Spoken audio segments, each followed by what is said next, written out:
avec beaucoup de sagesse, on a beaucoup de chagrin. Et celui qui augmente sa science augmente sa douleur. Ça veut dire que la connaissance parfois est lourde à porter, tu vois. Mais il faut mettre le Seigneur dedans. La sagesse aussi. Parfois c'est compliqué parce que tu vas devoir accepter les erreurs des autres, tu vas devoir supporter les erreurs des autres. Mais c'est le prix à payer. Tu comprends? Le prix à payer quand tu dis oui à Jésus, c'est le prix, c'est d'accepter que d'autres ne fonctionneront pas forcément comme toi. C'est de comprendre que ici-bas, eh ben, tout n'est pas parfait. Ici-bas, il y a des gens qui pensent mal. Ici-bas, il y a parfois des gens qui sont complètement, tu vois, qui perdent le nord complètement. C'est d'accepter que tout le monde ne pense pas comme toi. C'est d'accepter que même si toi, écoutez, Jésus était parfait, Jésus était saint de saints, mais Jésus a appelé à lui ceux qui n'étaient pas parfaits. Il les a rendus, il les a amenés à la perfection après. Alléluia. C'est ça. Il les a amenés à la perfection. Donc, c'est ça la sagesse. Ça veut dire que plus tu vas avancer, plus ta douleur va augmenter. Pourquoi? Parce que plus tu vas être sage, plus tes yeux vont être ouverts. Plus tu vas être éclairé vis-à-vis du royaume. Plus tu vas... C'est ça le problème. C'est que plus tu vas comprendre que les démons existent, tu vas comprendre que les esprits existent, et puis tu vas pas... Et parfois même, ce qui se passe, c'est que quand certaines personnes ont une grande sagesse, quand ils ont un éclairage dans l'esprit, eh bien, qu'est-ce qui se passe? Quand ils voient des personnes peut-être vivre d'une manière compliquée, parfois même, ils deviennent ce qu'on appelle des personnes rigoristes, c'est-à-dire des personnes qui vont comment on va dire ça? C'est là où il faut faire attention. Plus on monte dans le Seigneur, plus on avance de sagesse en sagesse, forcément, tu verras les péchés, les erreurs des autres. Forcément. Plus tu vas augmenter, plus tu verras, plus tu seras éclairé.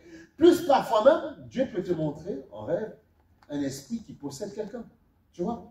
Mais il peut te le montrer. Mais il ne t'a pas montré pour que tu juges la personne. Il t'a montré pour que tu pries pour la personne. Tu vois? Et c'est souvent ce qui se passe, c'est que plus on monte, plus on s'érige en juge. Et c'est là où c'est compliqué.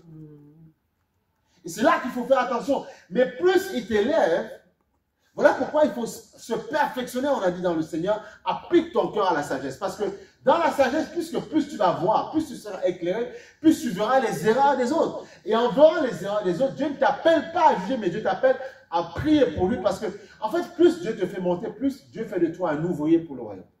Amen. Tu vois? Et plus Dieu fait de toi quelqu'un qui doit supporter les autres. Sinon, il ne faut pas demander l'élévation. Parce que plus il te fait grandir, plus tu dois être un rempart pour les autres.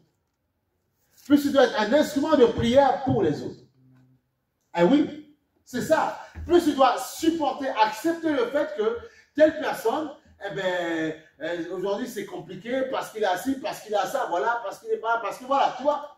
Et parfois, si tu t'ériges en Dieu, tu vas dire, mais pourquoi il n'est pas là? Pourquoi ça veut dire quoi? Pourquoi oui, il n'est pas là? Non! C'est qu'il y a ce qu'on appelle les complications de la vie, ce qu'on appelle les pressions de la vie. La Bible a dit, il y a la parabole des 4 cœurs. Il y a des gens, ils viennent au Seigneur, ils marchent avec Jésus, acceptent Jésus comme Christ comme Seigneur, Sauveur. Tout, ils prennent le baptême, tout ce qui va bien, tout ce qui va bien. Demain, Dieu leur donne quelqu'un, ils abandonnent le Seigneur. Ça, on a dit, moi, je vis ça tout le temps. En plus de 20 ans de vie chrétienne, je n'ai pas arrêté de voir ça. Des personnes qui étaient très sincères, qui ont pleuré. Le jour de la baptême, on les a plongés, ils ont commencé à prier, à pleurer en larmes, ils ont commencé à pleurer. Mais les mêmes personnes, 2 ans après, ils ont eu une bénédiction, ils ont laissé les mains du Seigneur. Ah oui. Est-ce que ça veut dire que la personne n'était pas... Si la personne était sérieuse, sauf qu'elle était sincère, sauf que les réalités de la vie, justement, l'ont écarté de la main du Seigneur. Ok? C'est pour ça que ce qu'on doit enseigner au peuple, c'est d'avoir Jésus comme une personne. Comme une vraie personne.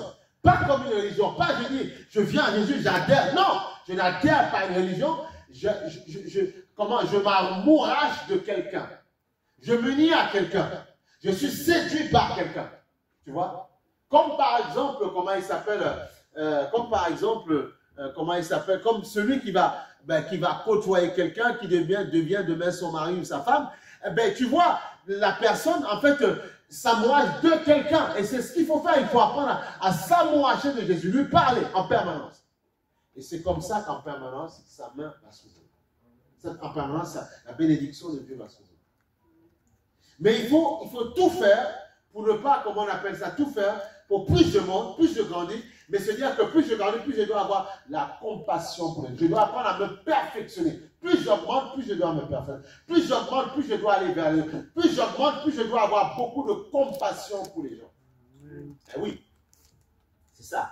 Plus tu augmentes, plus tu ne dois plus t'ériger en juge, plus tu dois aimer. Parce que c'est Dieu qui va juger. Plus tu dois encadrer, plus tu dois encourager, plus tu dois avoir un cœur de berger. Donc ça te pousse à au perfectionnement. Tu dois te perfectionner, tu n'as pas le choix. Tu dois te perfectionner. Ah oui, tu dois te perfectionner. Et c'est en te perfectionnant que, comme dit, l'amour couvre une multitude de péchés. Et l'amour que tu auras va couvrir. Et l'amour que tu auras va attirer, pousser l'autre personne à venir à Christ. Je vous ai dit, en fait, je vais donner cet exemple de ce pasteur coréen